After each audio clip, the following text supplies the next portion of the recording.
Call the meeting to order. I'd like to wish you all a happy new year and welcome to the first planning meeting of 2024. This meeting has been recorded and will be uploaded to the Biddulph Town Council YouTube page.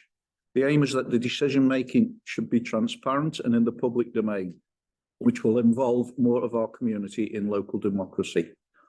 By being in this council chamber, you are consenting to being recorded and for your image to be added to YouTube. The images and sound may be used for training purposes.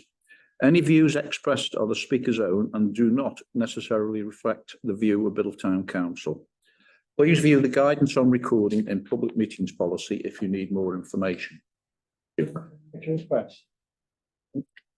far's that door? Is it just Yeah, if you want to. sure? Just go. Okay, we got any apologies then, Sarah? Yes, councillors Harper, Yates, Jones and Ridley. Okay. Declarations of interest, disclosable pecuniary interests and dispensations. Any other interests?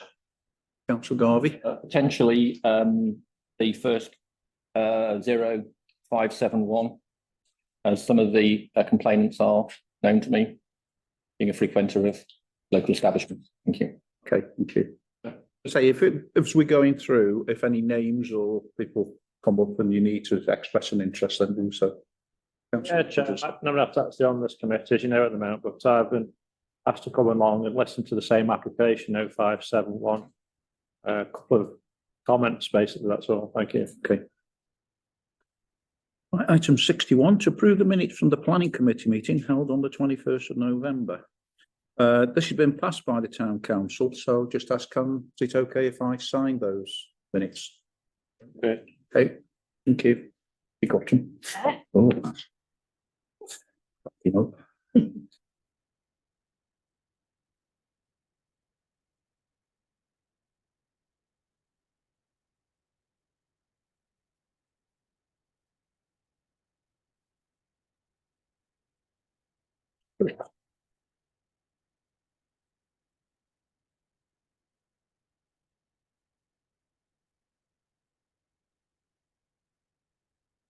Let's check the.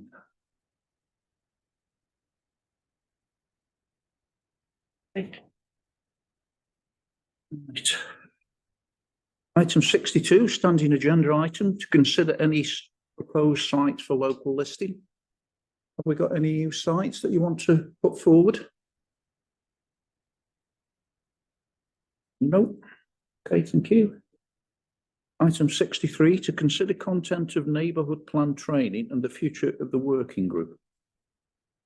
Sort of, let's start with the neighbourhood plan training. I think one of the things that was actually talked about is that now the neighbourhood plan has been instigated, that councillors should actually be trained on how to use it and what to do.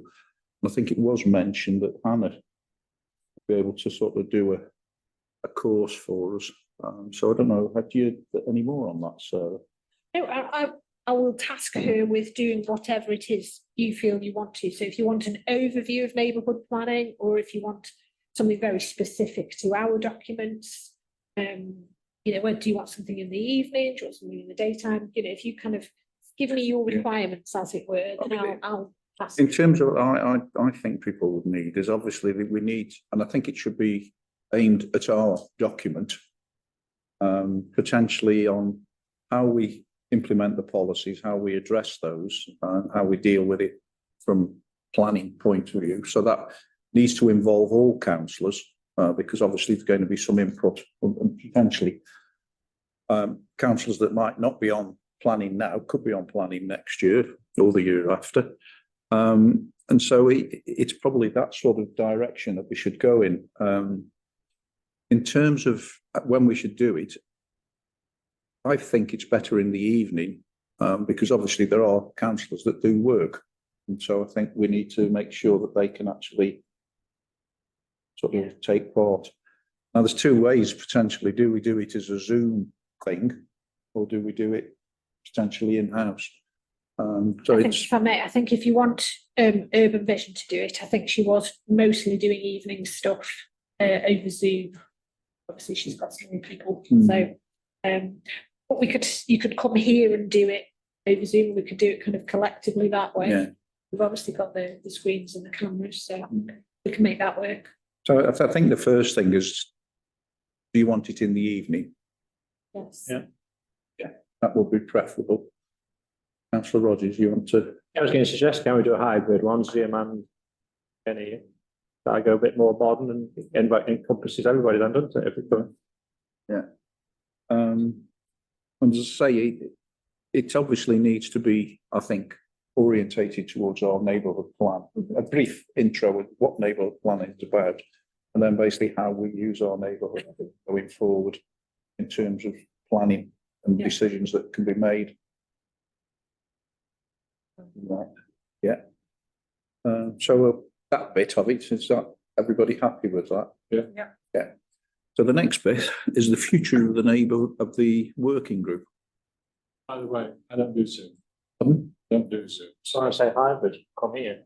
Yeah. Can't do Oh, Zoom. that's what you said. Oh, no. So it's a neighbourhood plan working group, which is actually who did all the work and actually getting the neighbourhood plan together. I could be honest. Yeah. And I'd sort of just mentioned a few things as basically monitoring how the neighbourhood plan is being used, projects within it going forward, and also keeping the public involved. And also, we've still got that mapping to finish. Councillor Smith? Could it be changed to a neighbourhood plan strategy group, Could change it. implementation group or something? Yeah, we could change it. We could change the name. Yeah, we can change the name. That isn't just basically the people involved. Yeah. And obviously it would be councillors and people who were actually involved in neighbourhood planning, and it could be new people if they wanted to get involved. But I think it's trying to use the people and the knowledge of the people of Biddulph and actually how we take it forward and how we implement it as well. And I would suggest that whoever, well, basically the chair would actually be the chair of planning, which is how it's always been. Now that necessarily won't be me next year, but potentially whoever takes over will then take that going forward. Are we going to make a point of telling the retail outlets exactly what they can do? Because they might fall foul of the rules without knowing what the rules are. They will shock them. In terms of the neighbourhood development order, there isn't much, or I don't think there's anything for them to fall foul of. Potentially what is in there is for their benefit, but if they know about it, then basically they can do things without planning permission. I change the shop fronts and things. But that's what I meant. Well, I think the thing is, yeah, what we could actually do is put together some sort of small document, that sort of thing too. We've got a business network meeting on the 1st of Feb. So I was hoping to do something for them. I haven't quite decided what that looks like yet, but I think even if it's just a flyer that says this is now in place and this is what you can and can't do. And sorry to jump in, but it's quite new news, really. So the chap at the district council who's responsible for the Shared Prosperity Fund grant is going to come to that to talk to traders, particularly high street traders, about what they can do with their shop frontages and how they can get funding via the Shared Prosperity Fund. So hopefully we can link all that together a bit at that meeting. That sounds great. Yeah.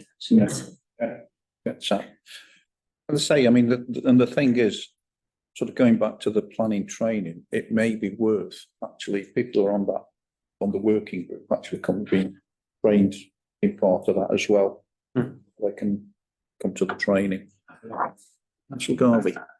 Chair, I know there's been a history in the past of working groups carrying on infinitum, and I think perhaps as the specific task that the neighbourhood plan working group was set up to do has now been completed, then I think it's probably the right time to close that working group down. If you want to establish a different working group in terms of as more of a monitoring or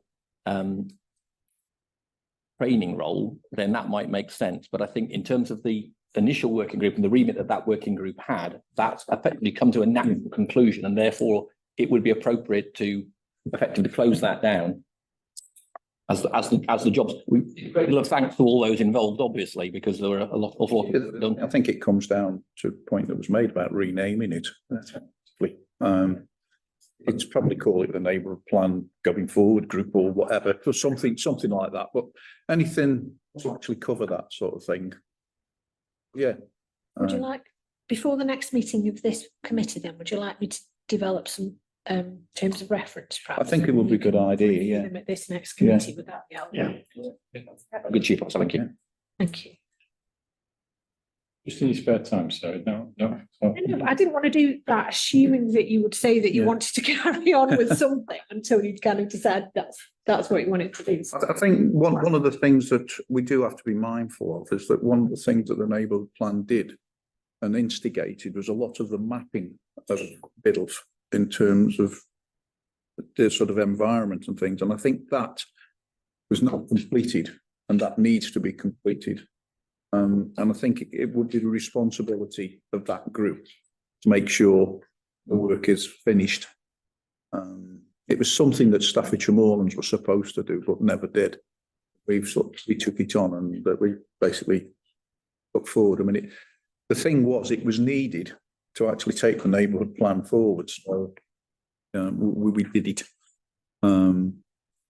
Anyway, so are we happy with that as a way forward then? Yeah. Both of those. Okay. Thanks, Sarah.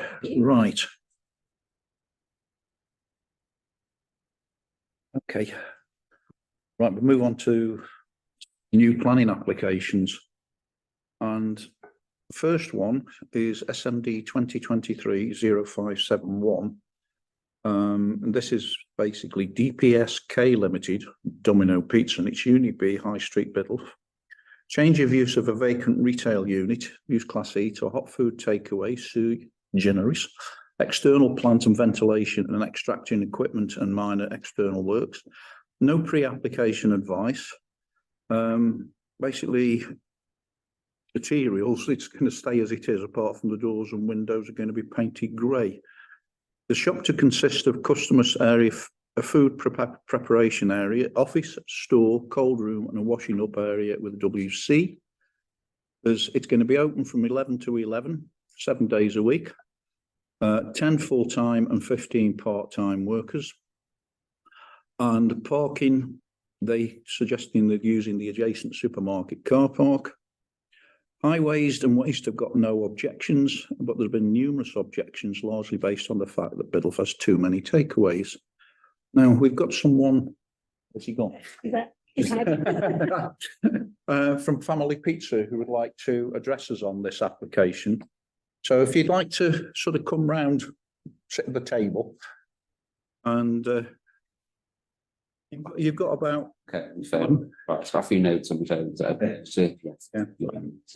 So the owner of Family Pizza at Moscow, he just can't speak very well at the moment, and his English is not the absolute best. So he did ask me to come along and just because I work over there. I've been there for 3.5 years, so and sort of know quite well Biddulph and takeaways around it, things that noticed myself over there. What I was going to say is that you've got about between 3 and 5 minutes. If you, that's I won't waffle. I do waffle. Going on too long, I shall stop. Yeah, that's so.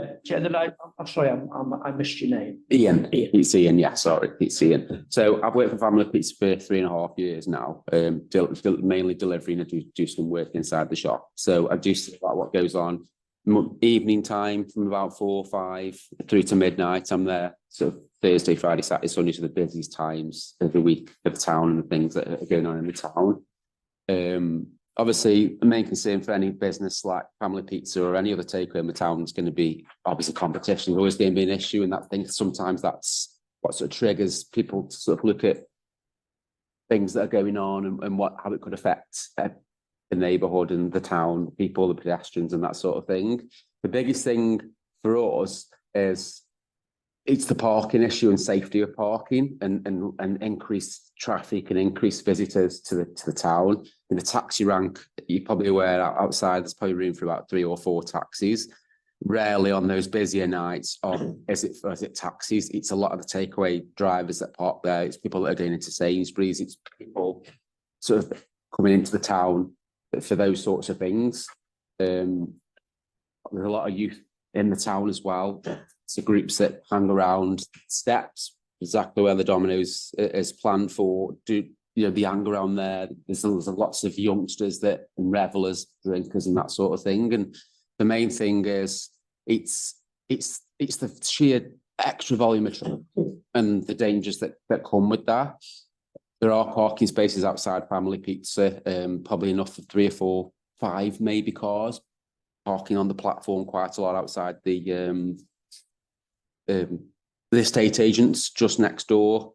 There's a crossing literally just outside where the planned Domino's is going to be.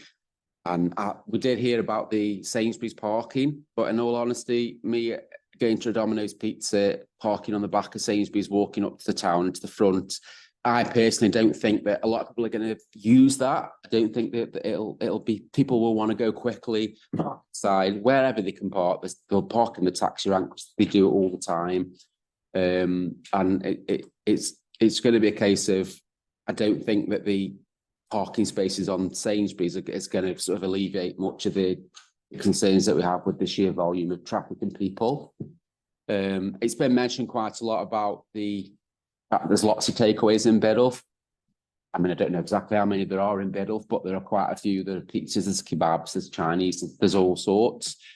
And for me personally, I don't feel that another pizza place or even another takeaway of any kind would be that beneficial to the town, because we've got a sheer volume already. And I think there are lots of other ways it can be utilised and used that perhaps wouldn't be as sort of traffic heavy and people heavy. I mean, 11 o'clock at night, closing times like the pubs, 11, 12, there's a lot of people that are coming out of the bars looking for food. Domino's is going to be one. Everybody knows Domino's. You know, it's going to be, I think it's going to be bring more people into the sort of town because of the takeaway of being a Domino's. It's a national company. Everybody knows it. They perhaps don't know the local takeaway so much, but they're going to travel for a Domino's or they're going to order a Domino's. Drivers, I imagine there's probably going to be a good between 5 and 10 drivers, maybe. I don't know exactly, but there's going to be an increase in bikes, Domino's, delivery drivers and bikes, cars. And at that point in the high street, there isn't anywhere really that they could safely park and nip into Domino's. And I think that it's just going to be a bit more of a nightmare for the taxis on the rank. I don't know. I mean, obviously, you're pretty aware it's all a one way coming up the street into the high street. Aussies, particularly, especially when that taxi rank's full, struggle to get around that bend when they parked all the way up to the end of the junction, because they do park right up to the junction there. And when they're going around that bend and there's cars parked the other side, they do struggle to get around. There's been times where there's been beeping, there's been confrontations and that sort of thing, people just stopping in the car for the cash fund and things like that. But it's the extra people that are going to come into the town for the Domino's. Have a quick look at the notes. I think that is the biggest thing for us. It's the extra people, it's the extra traffic, it's extra cars. It's already quite difficult to park on the high street. It's the safety that comes with that, the revellers leaving the bars, the children that hang around.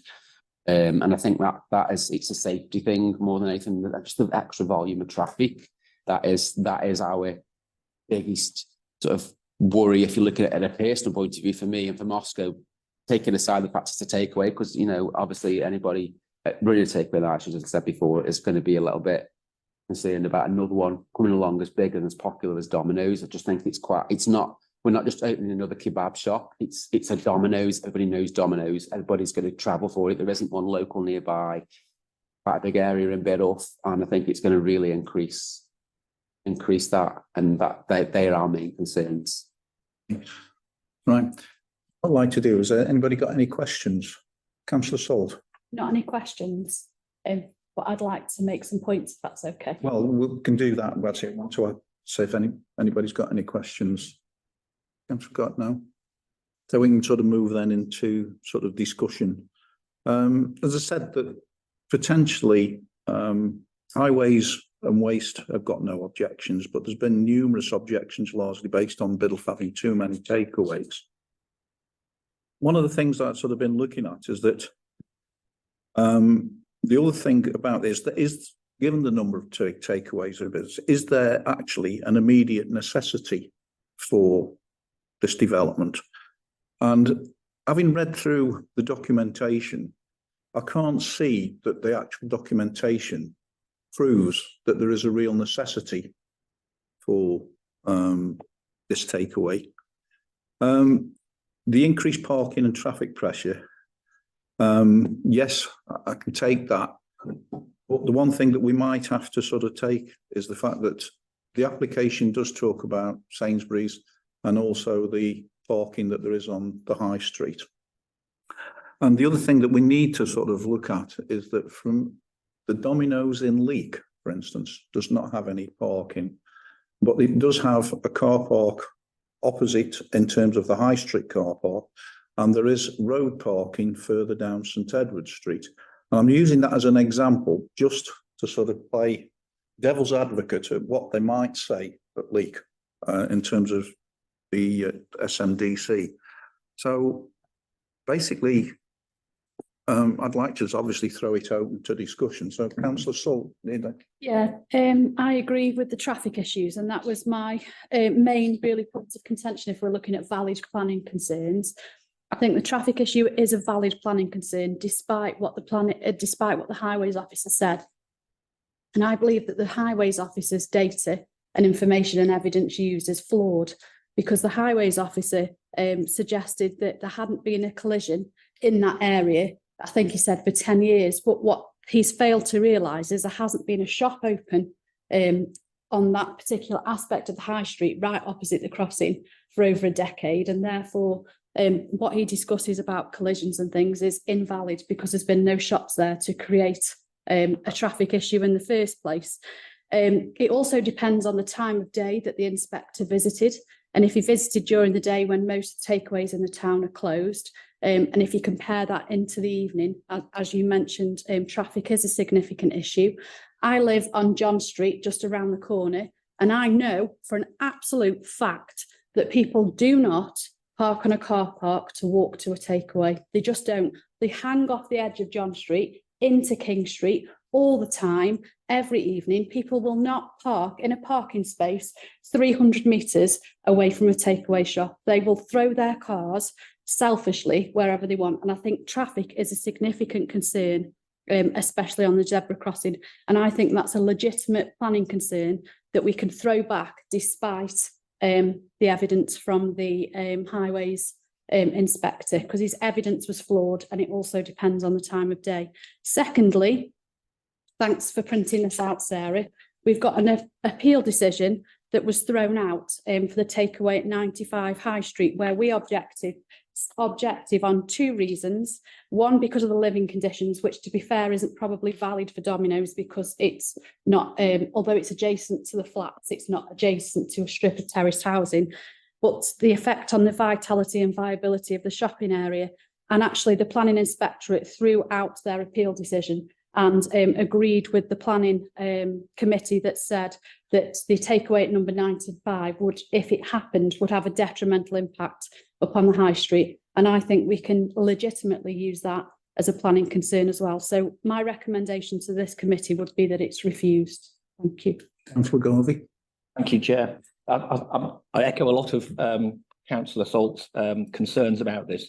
While it's nice to be able to welcome a national chain to the centre of the town, and the projected employment that they're suggesting is quite attractive from that point of view, I think the overwhelming factor here is that there's no demonstrable need for a further takeaway pizza only in the town.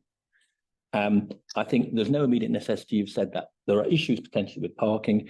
We have in the past reviewed this type of application And we've always had concerns about, as a committee, in the past, about takeaways that are exclusively takeaway. To the extent that we've had a couple of applications which have had sit-in restaurant facilities as well, and we've been prepared to accept those because there is a demonstrable need for more restaurant facilities within the town. But there is not, and I don't think there's any justification for a further pizza only, takeaway only within Biddulph. There are many other issues, but I think that's the primary one is the lack of a necessity. Councillor Holsworth. I would agree entirely about the parking issue. I don't think anybody walks any distance whatsoever to get anywhere. The natural thing is to do the shortest distance, which means parking outside. The other thing I'm concerned about is the fact that there's those steps down from the shop. And if you're getting people rushing in and out from cars parked on the front, you're getting people sat on the steps eating pizza, the youngsters will. I think there's a safety issue with the steps down from the takeaway. Okay. Councillor Jackson.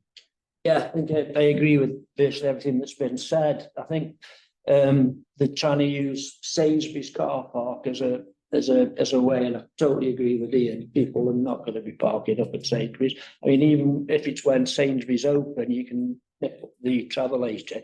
When Sainsbury's is shut, and if that gate is shut as well, it's a fair trek to come all the way around, and people are just not going to do that. That's 100% definite. I, like Jim, would be welcoming a national company into the town, and also getting those units actually filled with viable businesses. I don't know whether there's been a site visit, Jill, by the officers. Has there been a definite site visit, or is it just a desktop? I think there was a site visit. I remember reading. There was a site visit. It really amazes me that highways can't see a potential problem here. I take 3 of my grandchildren virtually every Saturday morning after climbing to McDonald's, and it amazes. I never used to go to McDonald's until the grandchildren came along to say that. It absolutely amazes me how many delivery drivers, it's a different business, I know, how many delivery drivers, Uber, Just Eat, God knows how many other ones, are coming up there. They are coming in 1, 2 every 5 or 10 minutes. The car park on that one, that's quite a sizable car park at the Tunstall or Sandyford McDonald's. And that is, I would say, 80% full, and I'm there before 12 o'clock on a Saturday morning. And that is 80% full every Saturday. So the number of vehicles that are going to be attracted to a national Domino's one, I would say, would be probably a lot more than perhaps, even your business here. I think just the name and the amount of money that Domino's put into advertising, and also all the apps you can get on the phones now, just dial. So it'll be a lot of delivery drivers. I mean, people are too lazy to park the car. Someone was too lazy to get off the settee and actually come down and get it. They'd rather have it delivered anyway. So there are certainly pluses to it, and I think the only planning one that we could sort of go for is probably against what the officials, highways people are saying, because what the company is saying about using Sainsbury's, to me, is a red herring, and 100% people are not in the main going to use that, and certainly not the delivery drivers who have got really a 2-minute job to nip and pick the pizzas up and go. They are definitely not going to be parking on Sainsbury's. They're going to be finding it somewhere in the high street, down Station Road, and there are 1 or 2 car parking spaces down there. But to me, that is the biggest issue. I take on board Alan's point about the steps, but they are always going to be there. Choose what business ever goes in there, but people are going to have to negotiate those steps. I think all the other stuff, the smells, the cooking smells, I don't think that's an issue there, because really it's not really a lot of residential in that area. But I think it will put an intolerable strain on the parking in the area. with the nighttime economy that we've got now, not just the nighttime economy, it's going to be open from 11 till 11. 11 to 11. It's going to put a lot of pressure on the high street parking anyway. And I would say that if this does go through, that we need to be onto the enforcement people, because people will be parking on the zigzags and on pavements and not very safely, because they'll think, I'll only give you 2 minutes and in and out and then gone again.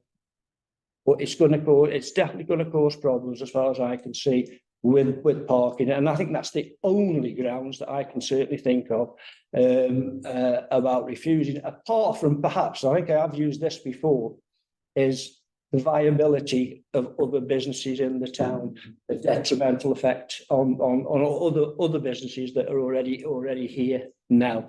Now, I don't know whether that's a valid planning reason or not. If it's not, it should be. Well, they potentially, this is the thing I said, that basically the fact that there are too many takeaways, which is what's it, and you can actually read this as being, there's no immediate necessity, and is this development really necessary? And that is a valid planning reason, so we can use that. Right, move on then. I've got Councillor Lawton, Councillor Smith, and then Councillor Rogers again. Thank you for inviting me to speak, Chair. This is just a very small point. It's to do with parking, and it's to do with criticism of the public's reluctance to walk very far from the car when shopping. I think when it comes to takeaways, there's an extra reason for this resistance, and that is, particularly if it's pizza, which I guess will be largely taken back home rather than eaten in the street there and then. You want to get back as quickly as you can while it's hot. And that makes it a particularly great likelihood for this or any future application that may be along similar lines. Okay, Councillor Smith. Yeah, just along the same lines as what Kevin was saying about once Sainsbury's is closed, people have to walk the long way around. But what also concerns me is if where the gate is, if they're saying they can use the car park and they've got an agreement that during their opening hours they would also like to keep that gate open, if there's some sort of agreement, we already have problems with antisocial behaviour on that car park. There is movement actually to try and get that shut, isn't there? Yeah. Yeah. And if that's going to be open for a longer time, are we then inviting more of that antisocial behaviour onto the car park? That's the only additional thing I'd like to add to that, really. Okay, Councillor Rogers. Yeah, thank you, Chair. It's a difficult one, isn't it? We all want new businesses in the town. We welcome new businesses, but I've been asked a few times, what's the difference in this application to the one that was refused at number 95? Fumes, I don't think would be as big an issue as you said. It's not the overpopulation of the same thing, that still stands. And it's a fact that when, I won't mention the name of the pie shop that closed down because they've gone out of town now, but when 95 was a pie shop, the zigzags were covered in cars parked at meal times, because I work very close to it. I used to see it firsthand.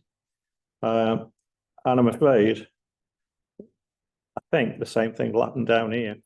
Because at the other end, they got free parking 50 yards away that they didn't use by the chemist. You used to just park on the zigzags and go in the shop. And it happened on a regular basis. So it is a problem, I'm afraid, but I'd like a new business in the town. Thank you, Chair. Yeah. Councillor Holdsworth, last one, and then I'm going to try and just a quickie. I mean, it's a one-way system, isn't it? Yes, it is there. It's people, when I first came here, didn't know how to get in and out of the town centre. And that would still be an issue. You'll get people going the wrong way down one way. It isn't a one way, is it? It's basically, because you can actually go down. Yeah, but then you can come up Station Road and come. Yeah, but so it's still difficult to try. So well, I'll let you speak, but speaking, you're not supposed to. But go on. You're right. What you're saying about the one-way system, and many times I've come up this one-way street, turning right to park outside Family Pizza, and they've come through the wrong way the other side, and I've nearly had head-on collisions myself because they do just come through there and ignore the fact that you've got to go all the way around the system to get through. And if that's happening and there's more traffic than that, that would be a big issue, safety issue. One final thing then, Jim. If I can, just to chair, it was actually to clarify, I think there was a statement made in at the beginning that they were saying that there was the short duration parking spots adjacent to the location and down the North High Street. That may be valid during the day when there are parking restrictions, but knowing people who regularly attend events in the Victoria Centre in the evening, parking in that area is effectively locked out. So in the evening, there will be no parking available on street parking because all the way down, all the way up North High Street, it's solid. I know myself visiting the establishments on the North High Street, it's very, very difficult to park. This will just make it significantly worse. So the comment in the application is not valid in the evening. If they visited during the day to assess it, fine, that's valid, but not in the evening. Thank you. Okay, right. So just trying to sum up then. I mean, for the application, we're using up a vacant shop. It's a national company and it's providing employment of up to 25 jobs against and what we've got too many takeaways in Biddulph. It's not a proven necessity. There's potential parking issues. There's a safety issue. There's highway issues again with delivery drivers. There's not proven that there's an immediate necessity, which I think is something that we ought to make something of. Now, one of the things is that this actually will go to planning next Thursday, I think it is. It's on the 5th January. Is it when it's on the agenda? But I think it's a delegated decision at the moment. And so if we want it actually discussed at Staffordshire Moorlands, it needs to be called in by one of the Biddulph West district councillors. If I can just interrupt briefly. On the website, it actually says the decision is by the planning committee on the 25th of the 1st, 2024. Is it actually in? It states on, Is it on the agenda? on the form at the front, decision by planning committee date 25th of January 2024. Yes, I know, but the thing is, that could be, if it's a delegated decision, they'll just take it through on the nod. Yeah, it says by the planning committee. When it's a delegated decision, it says delegated decision in that box rather than planning committee. Councillor Smith? If we check and it isn't, I can call that in as a question. Yeah.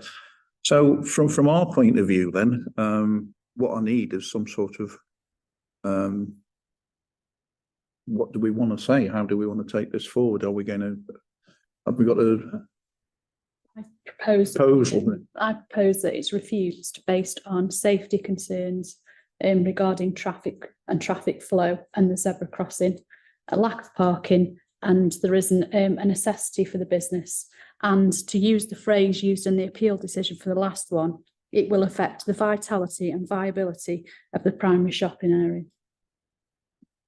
No, you'll second that. Have we got any counter proposals for that? No. So all those in favour?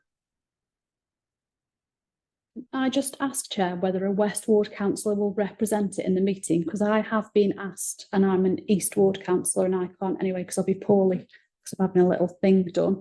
So we need a West Ward councillor to represent it at the planning committee. And I think you said you were working. Unfortunately, it's during working hours, so I can't do that. See whether there's actually Yates available. I don't think he can. I think I checked with Labour colleagues and I think they were all working. I think they were, I did check, and Dave was working, he had meetings. Nigel, I think, had county meetings. You were working. I can't because I'm poorly and I'm an East Ward councillor. So we need an independent West Ward councillor to represent at SMDC. I can do it. Thank you. And say if somebody, I mean, the thing is actually you can have objectors can actually go and actually speak at the meeting as well, as long as they let them know that they're going and what they do, whether they're speaking for or against. That's the voice of the planning committee as well. So I'll be there anyway. So potentially, did you get all that, Sarah? Yeah. And it, So, do a show of hands, do you agree? Yeah. Let's do that. Let's formalise that. Yeah. That'll do. Thank you. Anybody against? Not on it. Chair, have you informed Ian now he's got to stop till the end of the planning? Say you don't. You can go now.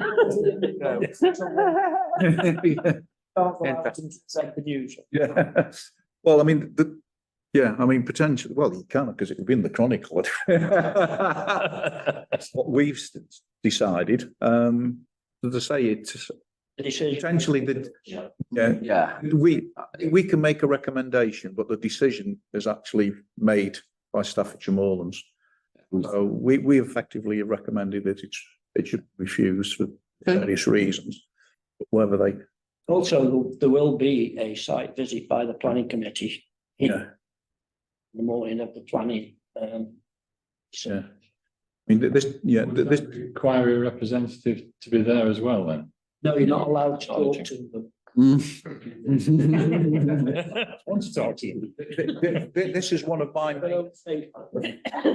one of my major concerns about planning committee at Leek, is the fact there is nobody from Biddulph, that planning committee. Everybody's stupid enough to go. And effectively, I find it totally ridiculous, but Oh, no, I mean, if you're working and it meets during the working day, you can't be on it. It's as simple as that. well, no, I mean, I'm saying that, but there are others who are not, Yeah. who they potentially could be on that committee. But anyway, so we've got a decision on that one. So you're welcome to stay and hear the rest of what's said. But if you want to go, That's my anxiety. You did very well. Very well. Did very well. You Yeah. did. Thanks. okay, cheers, thank you. Yeah, thank you. There you go, Sue. Right, let's move on. It's taking a lot longer than we know. I just say for the record, I don't like Domino's pizzas anyway. All right. I like pizza. It's horrible. Smith. Can I just declare an interest in the next application? Exford of Rowabham Close. Yes. The person who's made the application is actually employed to do my own building work at the moment, so it is. Right. Okay, let's move on then. 2023-0583. It's Beresford, 8 Rowabham Close, Biddulph. It's conversion of an integral garage to rooms and erection of a detached garage. No pre-application advice. Materials will match existing, and it's to convert an existing double integral garage to a living room with a new detached double garage. The property is at the end of a cul-de-sac and there's room for the garage at the side. Highways are okay with it, but they've got conditions, and they say it needs a rollover door to prevent the doors overlapping the pavement. I sort of looked at it and thought, well, recommend approval subject to those conditions that Highways. Anybody happy with that? Okay. Next one is 2023-0615, Mr. and Mrs. Britland of 49 Portland Drive, Biddulph. Demolition and replacement of an existing side extension. No pre-application advice. Materials will match existing. There's a current extension with a flat roof for an office utility and a WC. It's proposed that the WC and the utility in the extended kitchen and to reorganise the ground floor on the same footprint. And again, I think it's quite straightforward. I'll just recommend approval on that. Yeah. This is one that might be a bit. I failed to declare an interest on this one as well, in terms of I had been approached by Mr. Heald several months ago when he was resubmitting this application. So You're declaring that as an interest. yeah, as a obviously Okay. nothing pecuniary, but as an interest. So I'm aware of gentleman concerned. Okay, this is 2023-0612, Mr. Heald of Well Street, and it's a former Severn Trent reservoir at Trostons Road, Biddulph Common. It's proposed change of use of former reservoir structure to a single dwelling. No pre-application advice. The materials, the roof is to be waterproofed, insulated and overlain with green biodiverse roof system. The walls will be clad in approved vertical living wall green screen, and the windows will be double glazed aluminium with internal light wells. To be a 4-bed dwelling with rooms surrounding a courtyard. The previous application in 2021-0286 was refused and the appeal dismissed. The principal issues under consideration with the above application and appeal are summarised: whether the proposal would be inappropriate development in the Greenbelt, the effect of the proposal on the character and appearance of the area, whether the proposal is consistent with development plan policies housing in rural areas, if the proposal is an inappropriate development, whether the harm by reason of inappropriateness and by other harm is clearly outweighed by other considerations so as to amount to the very special circumstances necessary to justify the development. The plan hopes to address these issues. We originally recommended approval. Highways and Waste have got no objections. From a neighbourhood plan, it is basically on the design side, it's an innovative design and a reuse of an existing structure. My view is that we recommend approval as we did before. Well, anyway, I'll start with Councillor Garvey and I've got Smith and Robin. Thank you, Chair. As you may remember, when this last came to the committee, I spoke in favour of it as being an excellent use of a semi-derelict or effectively a derelict brownfield ex-industrial site. It basically almost classes itself as a grand design feature here. It's an absolutely wonderful design, innovative design, and I think we should, as you say, recommend approval on the basis that it's bringing a derelict industrial site into use for housing, which is actually in short supply within the district as well. Okay, Councillor Smith. I absolutely agree. I think, you know, we're always trying to encourage brownfield sites to get used up for housing. This is, you know, going to be complementary to biodiversity, the way that the design is quite sympathetic with the environment and the surrounding area. And I think that we should be supporting innovative uses of derelict land, really. Okay. Councillor Rogers. Yeah, I think it's mainly been said really by, you know, it's something that you'd see on the TV and grand designs in many ways. And I think it's got potential. I'm surprised it was turned down in the last application, to be quite honest. Councillor Holsworth. I think personally, rather than just agree it, we should promote it. That one. It's a fantastic idea. Yeah. I think this is what we said before, and they still threw it out. If I could provide some clarity on that, it was a delegated decision on the last one, and I think we need to have, I will request having this called into the planning committee. At the moment, it's not saying whether it's planning committee or delegated decision. It's merely saying it's under Consideration. under assessment by case officer. It is a delegated decision. So I'm going to request that it be called in because it's too important to be left to the vagaries of an individual's personal opinion. I will also say I will be abstaining from the vote because I have been approached by the gentleman concerned. I'm sorry. Wayne mentioned grand designs. There was actually something very, very similar to this on the grand designs programme. And so for it to be highlighted to that extent, to have something equivalent to something on that programme in our area would be absolutely brilliant. Yeah. So I think we generally think a propose that basically we recommend approval on the fact that it is an innovative design. Don't use the word. I'll get me in a minute. Good. It's a reuse of an existing structure. Also, we use the neighbourhood plan on this one, which has now been passed.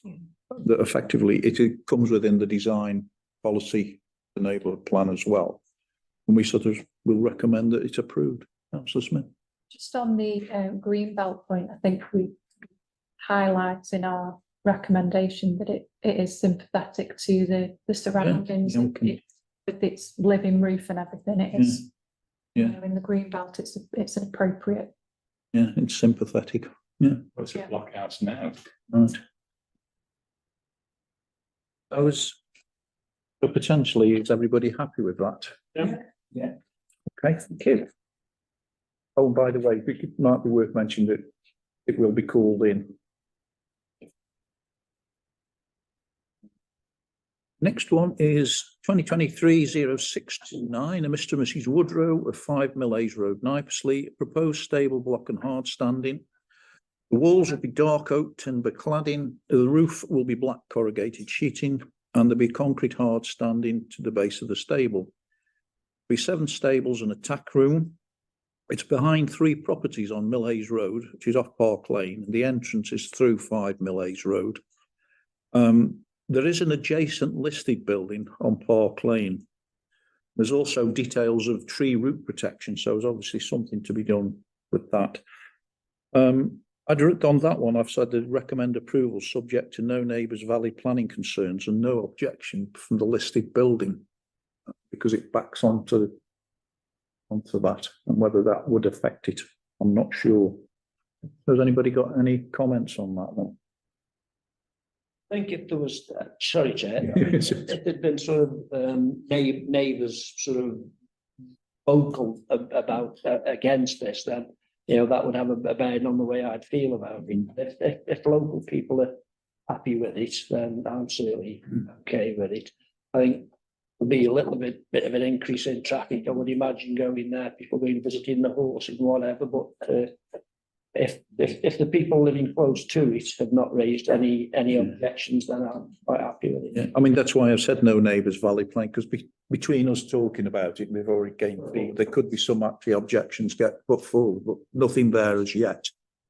So if everybody's happy with what I've recommended, okay. Just to note, there is a recommended objection from the conservation officer at Staffordshire Moorlands. That's not the document. Well, that's been on since I looked at it then, because I looked at it Wednesday last week. Yeah, so uploaded on the 9th of January. Oh, that was the date of it. It might have been uploaded. And the conservation officers objected, so that would probably be on the basis of the listed building, wouldn't it? Yeah, I'm just stating that the heritage statement is proposed, and it's proposed is located directly behind and therefore within immediate context of the lodge. It's of an alien material palette and substantially overbearing size. There's no way the structure is inconspicuous or respectful of the setting of the asset.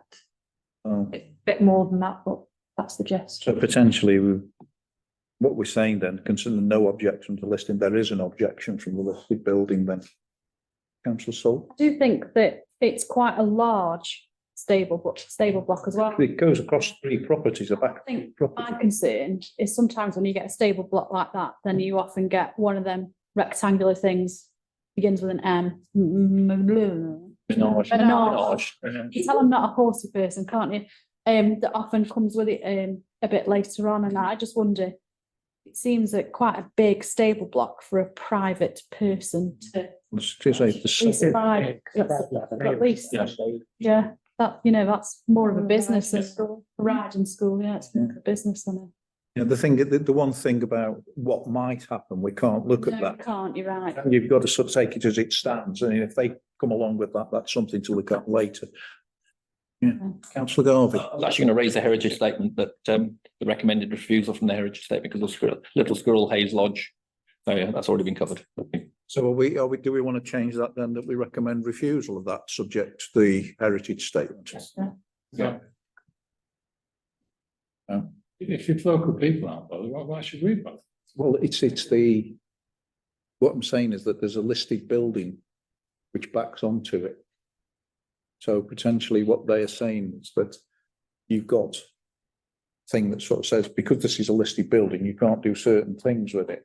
And that's one of the issues. That is why I'm saying. Well, if there's a genuine objection, fair enough, but it only seems to be one. I don't see why we should refuse it. This is from the conservation officer. Conservation officer. It's from the conservation officer. Well, you can always vote like opposite. No one's forcing you to vote the way that someone suggests. You can always vote opposite.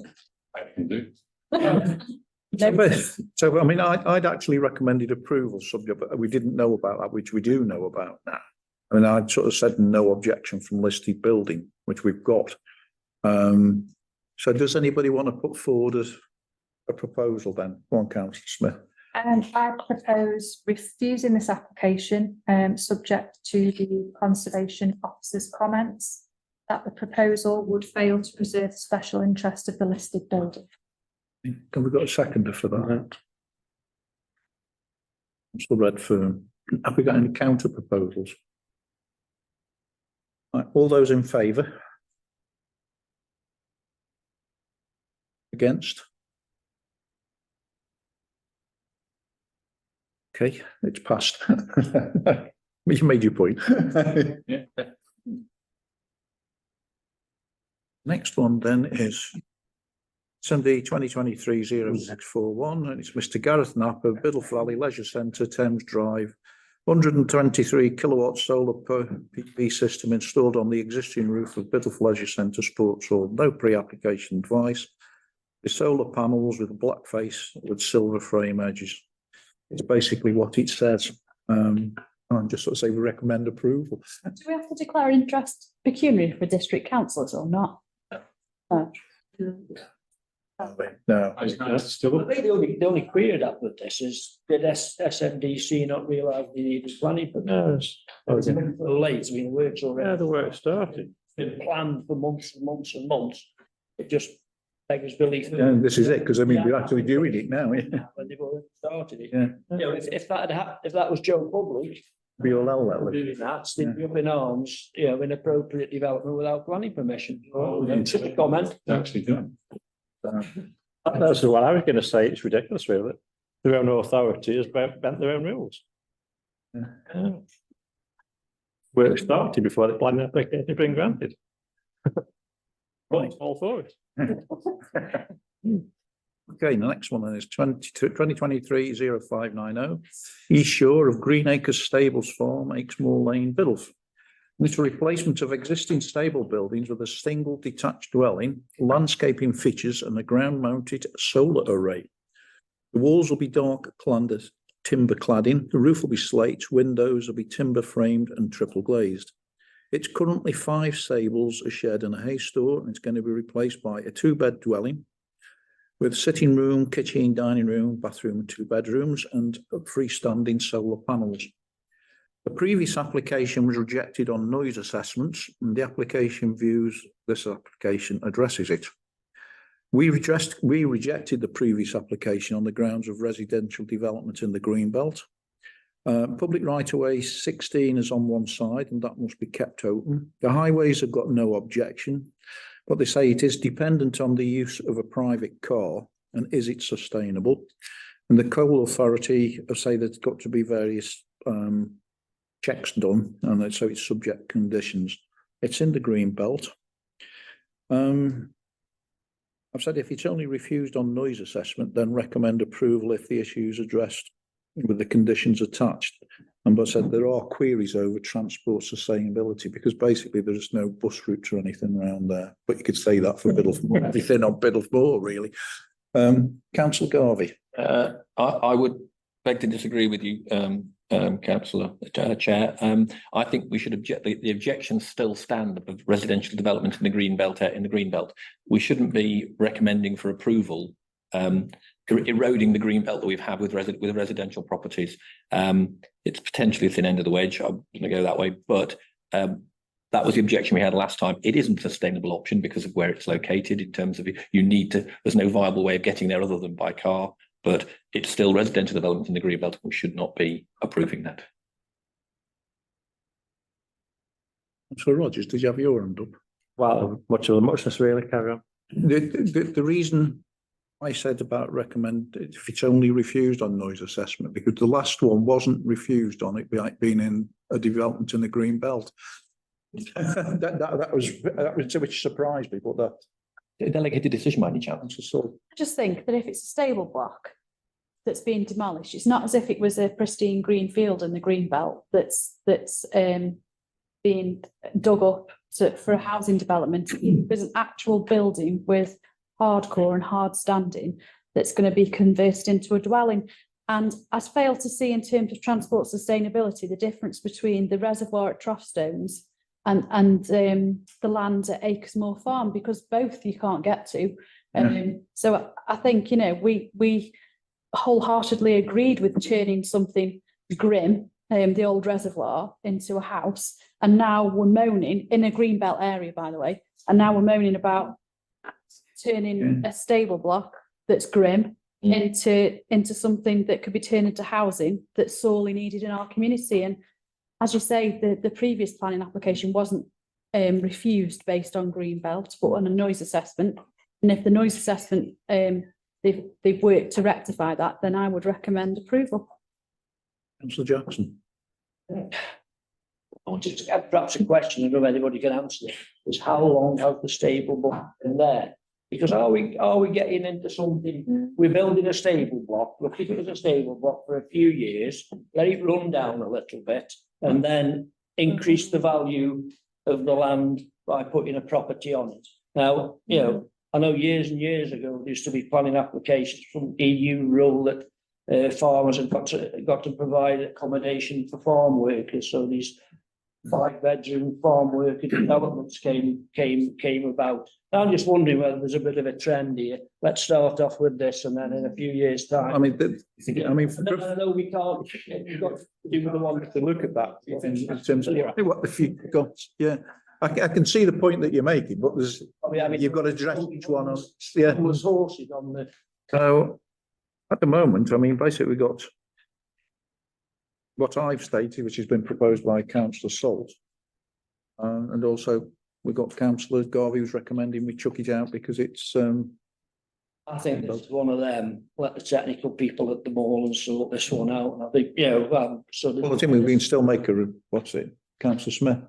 I think as far as consideration of the green belt, it's a single-storey dwelling, it's 2 bedrooms, it's not overly sized, and it's replacing something that is existing that's pretty.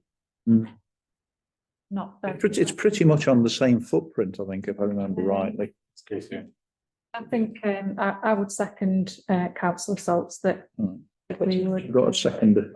I'll withdraw my objection. I can see the valid points that Councillor Salt is making in terms of I think there's a difference between a buried reservoir that will be greened, essentially you won't see, and putting a obvious residential building in the site, but I'll withdraw my. Both brownfield sites though, aren't they really? Yeah. Debatable point, but I don't feel that strongly that I would. Right, so we've got one proposal then with a seconder. Are we all in favour? I'll be sure to outstanding then. Okay.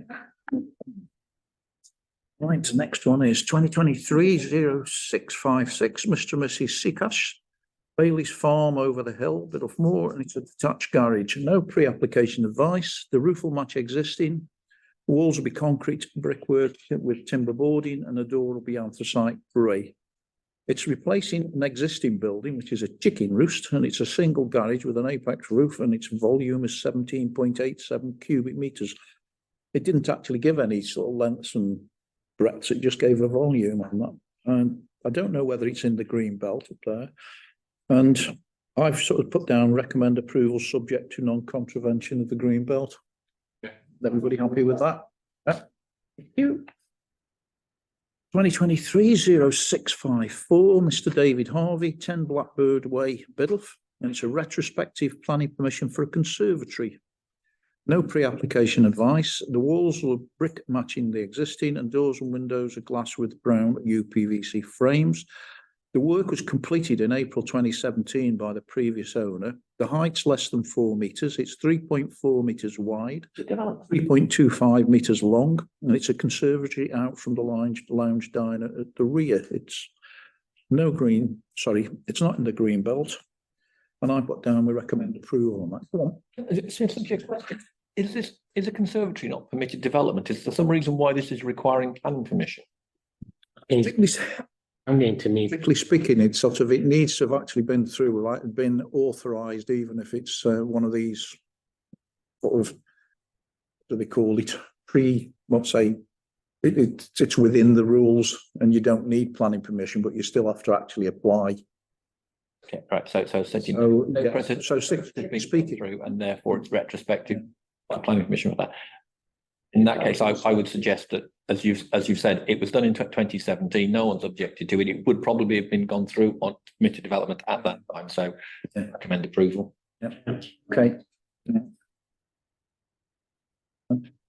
That's a question. Something that was done. It was done by the previous owners. Is he actually liable for putting planning permission in for? Well, I mean, I would imagine that what's happened is he's bought this place and it's probably been flagged up that there's no planning permission for the conservatory. So I would imagine that what he's actually done is sort of carried on, bought the place and then applied for retrospective planning permission for it. That's what I would think he's probably done anyway. Would be probably. Whether or not it had been originally done and thought, well, it's a permitted development and therefore, you know, you can do it, but we still should ask. It's not one that we've had before, that's all from the previous owners. Yeah.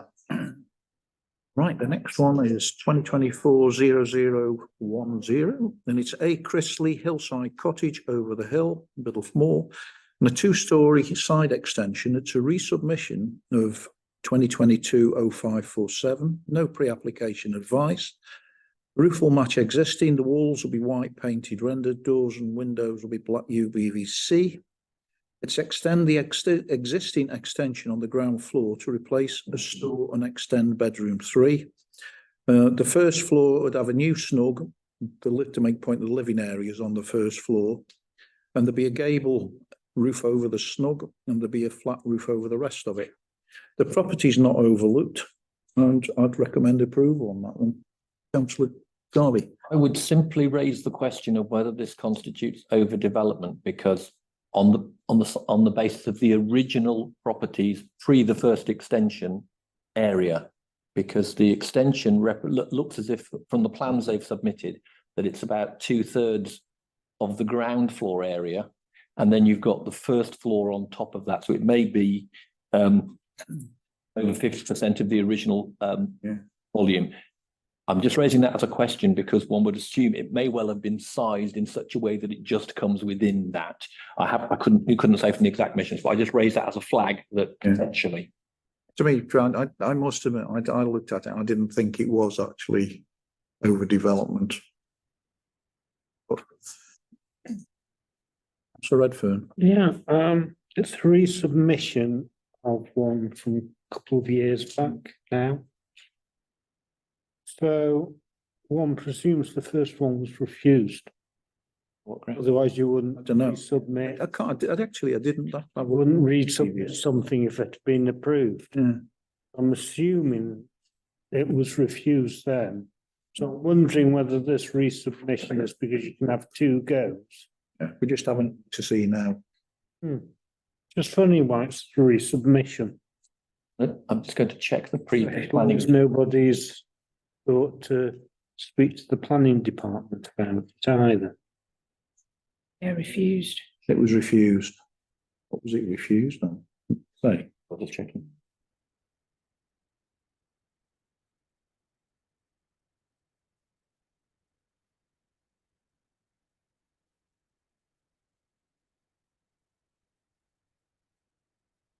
Inappropriate in the green belt.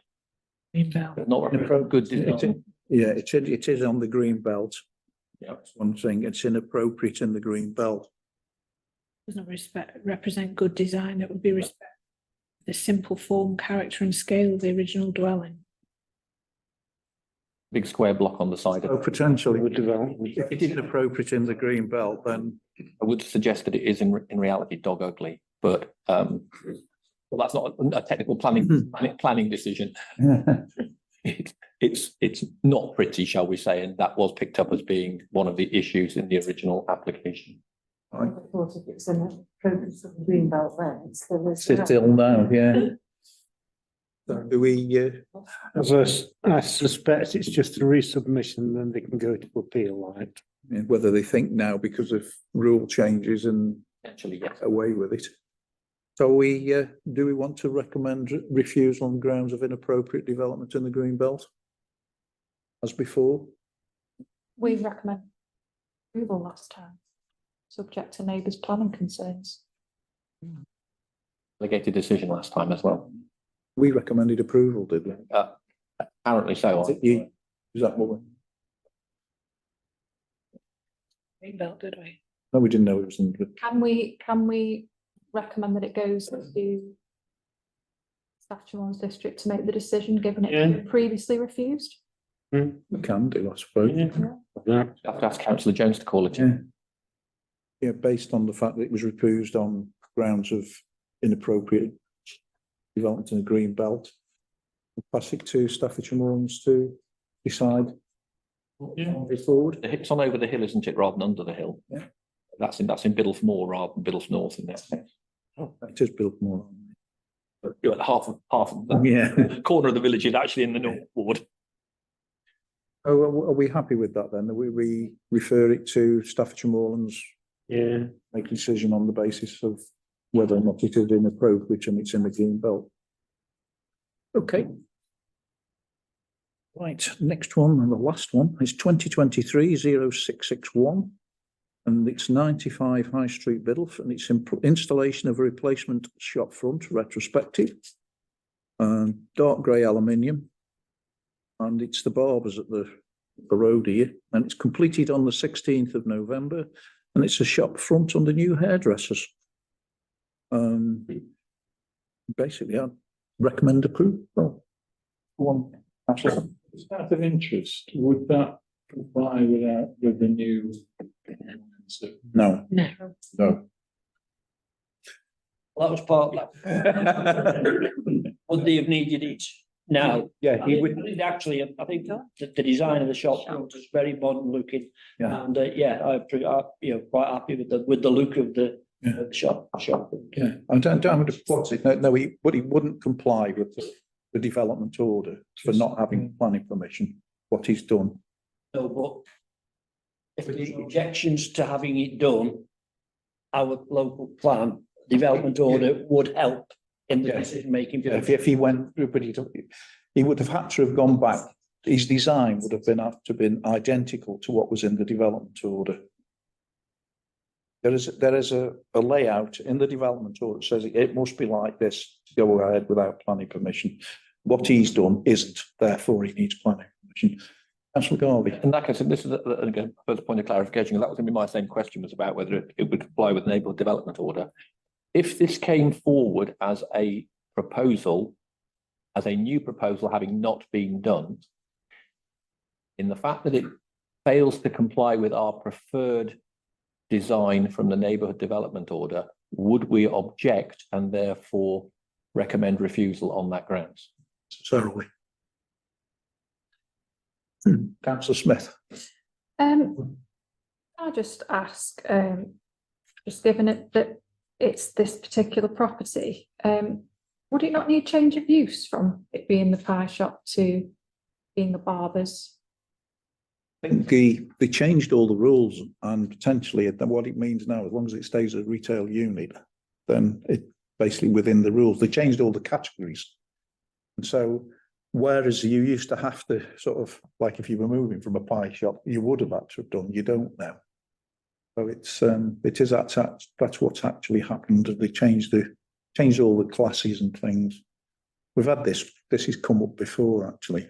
I mean, because I remember I actually looked into We it. did from hot food to. Yeah. Councillor Salt. I think if it was a building, to go back to Councillor Garber's point, if it was a building at that end of the town where you've got more traditional shop fronts, I think we might refuse it. But at that end of town, it was the old Britannia that's always had that modern kind of big glass frontage, and they've kept that apart from a bit of a silver sign. But in right up that end of town, if you look at like the nail bar and all that sort of stuff, and the estate agents, it's all that kind of big glass frontage, and it matches that bit of the high street, I think. So I'm happy with it. Whereas if it was one of these down here with the big wooden fronts, I think I might be a bit disturbed by it. But where it is, I'm happy with it to vote for it. Councillor Rogers and then Councillor Oldham. Yeah, it's very nice looking, but it's not disabled friendly, which we're supposed to consider nowadays, but it's there. It's a big step. Is it? All right. I don't think that's shop front, is it? That's not signage, is it? That's the shop front. I think actually it can be considered that. Be considered disabled friendly nowadays. As long as they've got a ramp, then might be with Haven't. Councillor Holdsworth. Just taking a quick check around the room. Do we really need no barbers? A bit late, but yeah, well, that's the whole point now. I mean, with change of use and things, is whether. Yes. Do we need another claim? Yeah, all right. Been twice to that one. So are we recommending approval of that one then? Yes. Right. Okay, let's move on. And we're on to. I've lost my place. Bridal. Yes, the bridal way. Oh, please note that one. Right, number 65 is consider response to the Wildlife and Countryside Act 1981 S53 application to upgrade. Miss Biddle Valley Leisure Centre. Rail. That basically is, please note that it was approved. It's just basically saying that that application was approved, and we actually don't know it's on there. We recommended approval of that one.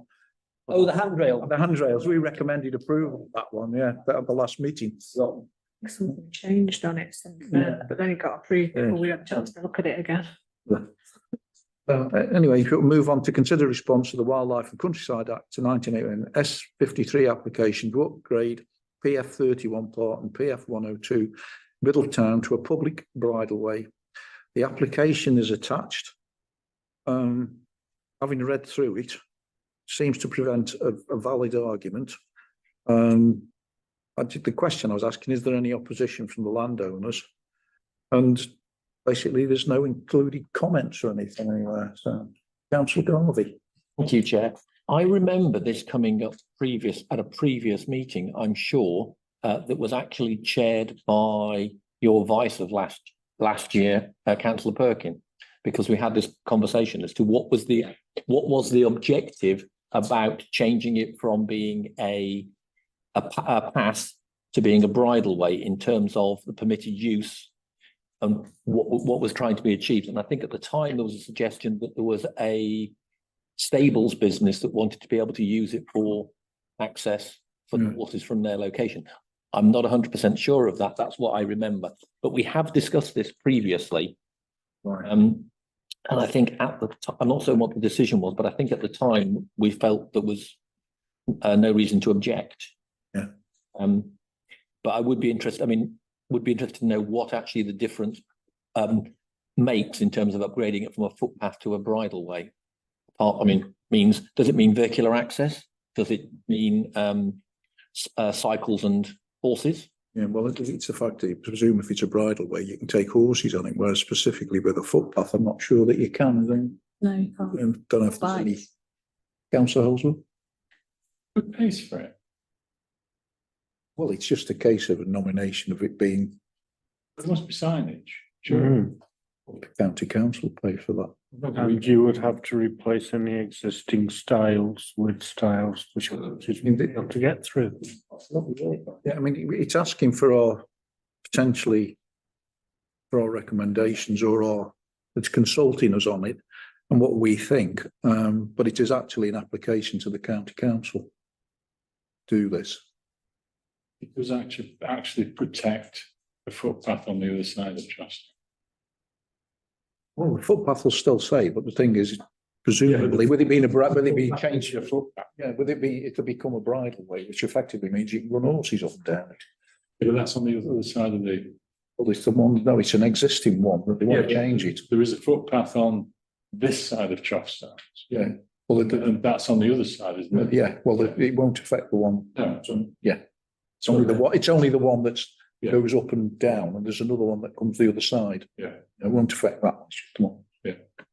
Councillor Saul. I think if you refer to the conclusions, I think, and given that we're lay people, the conclusions are quite clear. Point 16, the documents presents evidence from the last 180 years that suggests the application route was part of a wider highway network. Whilst no single piece of evidence is conclusive on its own right, taken as a whole, and there's lots of separate pieces of evidence in there, it paints a sound picture of the existence of public rights. Employing the well-established legal maxim, once a highway, always a highway, in the absence of a stopping up order, it follows that the highway rights existed.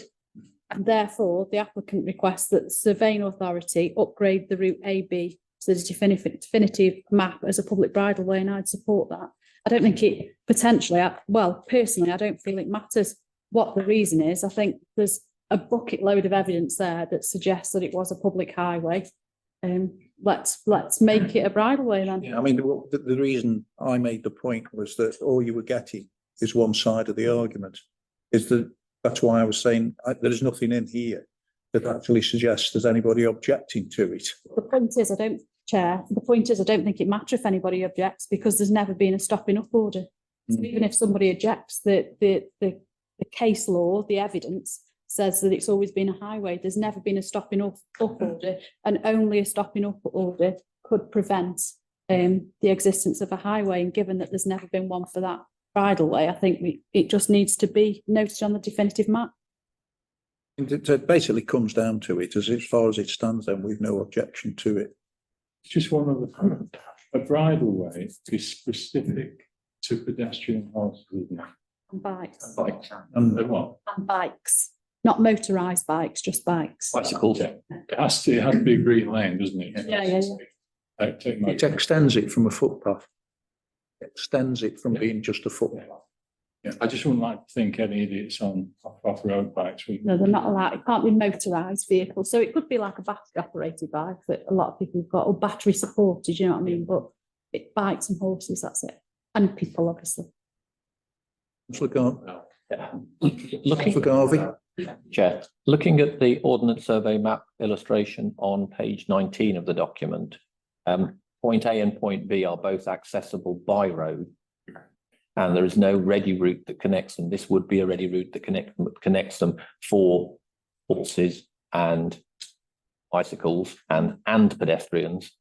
Whereas, interestingly enough, you cannot take a horse-drawn vehicle on it. You can only be riding a horse. For the purposes of the legislation, a donkey counts as a horse, apparently. Bear that in mind. Yeah, it's worth bearing in mind. So it's of no detriment to the footpath users. It just provides an additional facility for horse riders and those on bicycles. But I would raise a question as to who's going to pay for any additional work, who effectively owns and maintains the footpath. And is there a financial liability incumbent upon either the town or the district council in this change? Won't be, well, there's no financial liability on us. If anything, to be on the county. So in that case, I would in terms of it's a additional facility. Ask a question. Will the people who own Boone's Meadow Farm have been consulted on what is happening? Well, that was one of the questions I was asking in terms of, is there any opposition for the landowner? Yeah, has there been any? Yeah. Does he know about it? Because that footpath he's altered the route of that footpath to the north of there, so it makes you go round the field and blocks off the main field routinely. And I suspect he makes it difficult for people to use that footpath so that it's to discourage people to use it. And I think if he knows that there's going to be horses coming up and down and then going towards his farm, I wonder if he does he have a right to object? I don't know. Does he know anything about it? I presume he will have a right. That's made it difficult. He will. No. Well, it depends if he. Well, I suppose the thing is, I say a right to object. If it's going through his land, he will basically be able to actually put his point of view forward, I would think. Because if it's a public footpath, then there's nothing he can do about it.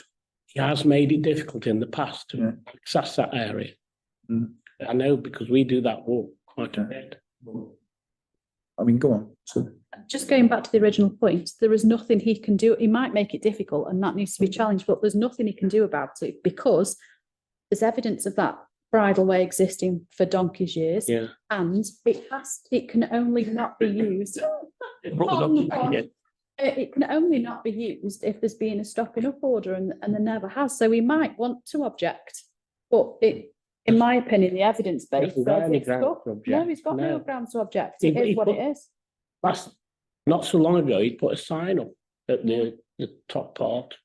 Quite a rude sign. Please do not walk across this field. even though you've got a right Yeah, to, and something that's- along that line. That's something we need to be picking up because, you know, if you go back to the great trespass on Kingscow, Yeah, you know, yeah, we need to be right. supporting access to our wild fields. I'll take councillor Garvey, then I'm going to wind this up. Yeah, I'm sorry to keep coming in on this, but looking at the picture in this case that's on page 11, the view from the Google Street View from B, the tarmac road, which runs up to a van or a camper parked across it, looks to be, that is actually the road. That is actually the proposed bridle way. And having that vehicle parked there would effectively constitute blocking bridle way. Now, as a footpath, you can walk down the side of it, but it would be difficult to, without risk of damaging the vehicle, cycle down the side of it or take a horse down the side of it. So again, I think that the point that's been raised here is in terms of the landowner. I can't see them actually being happy with this. It will actually have an impact. But again, the point I think that Might be not a lot you can do Mate, about it. it's improving accessibility. Yeah. And In terms then from where we stand, I mean, potentially what I'm saying is that we have got no objections to this. Definitely. Definitely not. no objection. And so that's going to be our response. We have no objections to it. Okay. Right. No supplementaries. Item 67, new decisions and notices received from the district council. Going through them. SMD 2023-0466, which we recommended approval and it's been thrown out. Which was actually to add 12 solar panels to the southern facing roof with a bird protection system. The proposal would fail to preserve the special interest of a listed building or to preserve or enhance the character and appearance of the conservation area. It seems to go against the idea of carbon reduction, doesn't it? You know, everyone wants to bring in. Somebody at council needs to get their act together on which way they want to go on this. Refer this to the portfolio holder for the environment. There's one on here, it's 2023-0399, and it's got down 41 Hollington Road, Upper Team, so I don't know how that one's got on ours.